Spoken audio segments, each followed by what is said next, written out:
ঢাকাসহ ৭ বিভাগে বৃষ্টির আভাস। আবহাওয়া অধিদপ্তর বলছে, ঢাকাসহ দেশের উত্তরাঞ্চল, ময়মনসিংহ, রাজশাহী, রংপুর, বরিশাল বিভাগ অর্থাৎ খুলনা বিভাগ ছাড়া প্রায় সব অঞ্চলেই বজ্রসহ বৃষ্টি হতে পারে। সেই সঙ্গে কালবৈশাখী ঝড়ের সম্ভাবনা রয়েছে।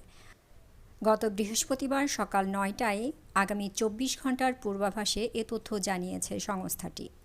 তবে সহসা প্রশান্তির পূর্বাভাস নেই। এপ্রিল জুড়েই কমবেশি তাপপ্রবাহ থাকবে। এ মাসের শেষের দিকে দাবদাহ আরও বাড়তে পারে বলে জানিয়েছে আবহাওয়া অফিস।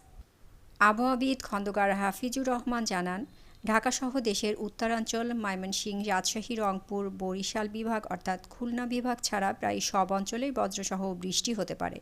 সাথে কালবৈশাখী ঝড়ের সম্ভাবনা রয়েছে।